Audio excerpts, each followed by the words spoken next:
It is Wednesday, my dudes, and so with that, let's have a look at another episode of Planet Coaster. And we're starting off by just doing a little bit of interior finishing to this entrance building. I haven't really done anything with it yet. I did do a small bit of interior work that I hated, so I deleted it all. So now I'm just sort of adding this sort of placeholder white sort of wall thing to kind of serve there just to make the inside look clean, and then we'll deal with it at a later point. So just thought I'd show this at the very beginning in case any of you wondered what the inside of this building looks like. But now we need to do the exterior of it, because we have this bit that comes off to the main part of the park. So you come out of the entrance building and you have all the beautiful scenery ahead of you. You've got the roller coasters on the left. There will be some things on the right in the future as well, and obviously you've got the big blue tower straight ahead of you, but the actual immediate vicinity of the exit of the entrance building, it leaves a lot to be desired, so we're going to try and rectify that this episode. So again, not a huge variety of things covered, but it is a necessary thing, and I'm trying to go for sort of 10 minutes for these Planet Coaster episodes. I mean, if you'd like them to be longer, then by all means let me know, but I think 10 minutes strikes a good balance of not being too long, but also not too short to the point where you feel like you haven't really had that much content provided to you. So I hope this is a good length. Anyway, you can see me building out the wall using these balcony pieces.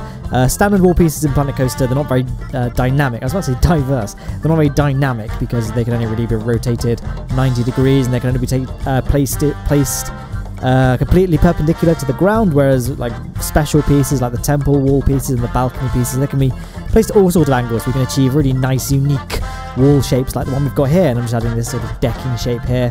It's just a square path that I've clipped into the walls to make it look like it's flush to the side. So would guests just be able to walk through the balcony pieces? I guess they would be, unless the AI in this game has collision detection, so it knows if it's walking through scenery, but I don't think it's that clever. But I might be wrong. This is mainly for aesthetics. As I said in an earlier episode, this park's going to be shut for most of this series, just to save my own frame rate, really. I think I'm pretty sure we're sub 30 at this point. Well, not this point as in this point of the video that you're watching right now, but the point I'm at, I'm pretty sure we're sub 30.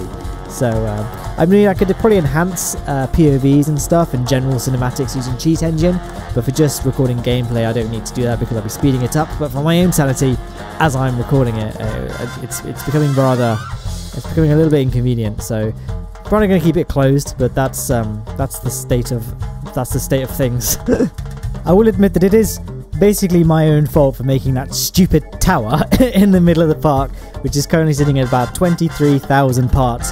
What is essentially just a worse version of the observation deck ride, so probably this is on me, the frame rate. But you got to go for that unique aesthetic, and I like the way the tower looks. It's a nice little centerpiece for the park. But that being said, I quite like the way this entrance building came out as well. In fact, the response to the actual architecture of the entrance building was rather good. I wasn't expecting it to be well.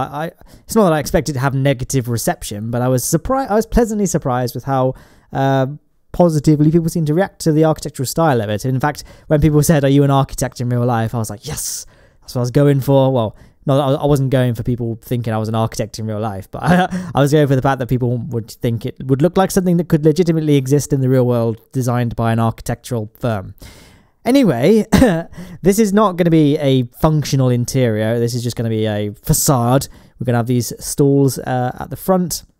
So the Chief Beef sign there for the to denote the Chief Beef little store, and then we've got another one for Street Fox Coffee. We'll add some separate shops around the park that are like their own buildings, and I probably won't add an interior there, to be honest. But I don't know. I'm not a huge fan of making interiors for buildings. I know there's the Silverettes and the Uthrases and all that. They love doing all those little detailed things, and they make shops, and they have little racks inside the shops with all individual clothing items, and it's phenomenally well detailed. And I'm just like, oh, it's too much effort, isn't it, though?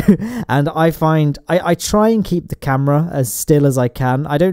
I'm probably not as conscious of it as I should be when I'm playing the game. When I am playing the game, I try not to move the camera around too much, because I'm aware that when I'm putting it in time-lapse, it becomes very, very nauseating and almost unwatchable when it's going at really, really fast speed. But that is quite hard to do when you're modelling interiors, especially when you're having to work on the ceilings or the walls and stuff. You do have to keep panning the camera up and down just to make sure that what you're doing is consistent, and also so you can actually, see what it is you're doing. So I don't really enjoy it, and B, it doesn't lend itself as well to video making as, you know, exteriors and just general ride. So that's kind of the reason most of the buildings in this park, or almost all of them so far, but most of the buildings in this park will have just an exterior only.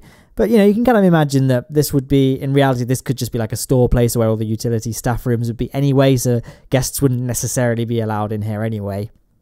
It could just be like park offices. I keep on thinking of reasons for the massive size of the entrance building. I'm thinking of it just being like, possibly just saying it's like a hotel and spa or something, and we'll add some of the hotel rooms, because you can build hotels in this game now. They're like the size of the toilets, where guests just walk into them, and then you just kind of use your imagination and build it into a building that looks like it will be bigger, if that makes sense. It's almost like a TARDIS, the hotel room. So I could just add a bunch of them and then just say the building is a hotel. Or I might try and painstakingly smooth out all of the interior walls, and then, I don't know, build some indoor rides or something. But I think I was going to do a dark coaster. I'd probably build a custom build. I'd probably build the ride first and then build the building around it. Much the same way as, I think it was the Rock and Roller Coaster at the Disney parks. Disneyland Paris and MGM Studios in Florida, and is there one in Disneyland LA? I'm not sure, but that was all. I'm pretty sure that ride was built first, and then they built the ride around it. Same way as the black hole actually at Alton Towers.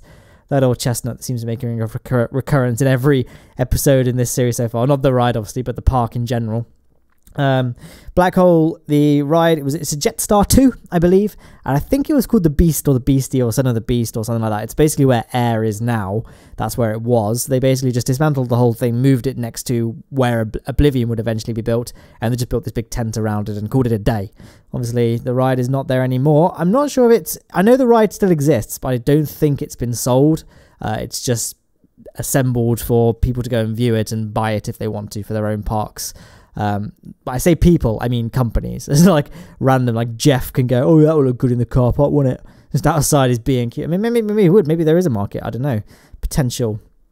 If we ever do a Matland meetup, I'll be sure to purchase a roller coaster and erect it ready for the fan meetup. But there you go. Built the other side. I kind of got lazy, so I just copied off part of the bit on the left and cloned it across for a couple of reasons. First of all, as I just said, I'm lazy, so it was just quicker to do it that way. But also, it was just make sure that the height and curvature of it would all remain fairly consistent. Here, adding a sort of fake door to make it look like this is where an indoor seating area might be. So just sort of fashioning this doorway here again, because all the doors in this game are either just manual doors, as in ones you would push open and shut, and I feel that wouldn't really be... You probably wouldn't see that on a building like this, but the automatic doors, or, you know, the shop front doors, they're all kind of attached to wall pieces, so they can't be added at angles. I guess they could if it was a separate building, but then I'd have to do a separate building, and this gives you a little bit more freedom to make it out of art shapes. So it doesn't look particularly convincing. You can sort of tell I've made it from art shapes, but from a distance it looks pretty good, and I think it does the job well, to be honest. So I thought for this side we'd add some toilets, because toilets was the thing I forget to place in this game. Then suddenly, well, in RCT3 it would be the park manager would start sending me those passive aggressive messages saying there weren't enough toilets. So always try and have it in the back of my mind. And always a good place to have it next to a drink shop and a food stall, some toilets near the entrance to the park, and also just because theme parks in general have loos near the entrance. That's what I'm doing there. So I place that first, then just sort of dress it up to match the general aesthetic of the building. I will eventually go back and change those blue tiles as well and give it a more wooden aesthetic to match the balcony. Didn't really do a lot of special things here, though. Just sort of built the path around. This also sort of doubles up as a nice viewing platform for that junior coaster, actually, which is kind of a happy little accident that came about from this. But we are actually approaching the end of this. That's the general structure complete. Now we just need to do the finishing touches, like creating a little bit more kind of substantial support to make it like this path is truly part of this building, not just a sort of superficial bit of path I put there. So we're going to this sort of more balcony pieces to serve as structure for the sports of the path. What I was talking about earlier with the state of the park and everything, the state of something has altered slightly. We have the state of Discord has changed a little bit. I've actually got a Patreon bot in there. So this is more of a PSA, actually. If you're a patron of mine and you go on the Discord server and you notice that you've lost your VIP rank, there is a link in the announcements channel that tells you how to get it back.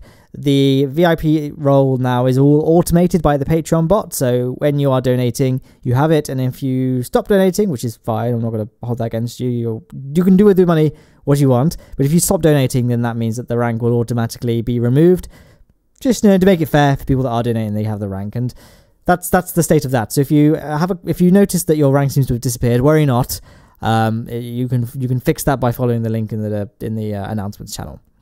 And there we are. There was what I'm doing here, just dressing up the entrance to the toilet block. But yeah, Discord, in case you didn't know, I do have a Discord. It is in the description, as well as obviously links to Twitter. I kind of have to do the whole shebang: Twitter, Patreon, Discord, all of that, just to get it done. It's just my little YouTube admin I had to get done in videos, and then we can just sort of fill in all the little gaps that needed to be filled off with trees and stuff. In the next episode, I'll briefly add some lights and plants and all that, and then we'll build a flat ride next to this thing, and then depending on how long that video ends up being, if it's not quite 10 minutes, I might add some more stuff to that video, but so far the plan is just to focus on the flat ride and the theming around that. So look forward to that.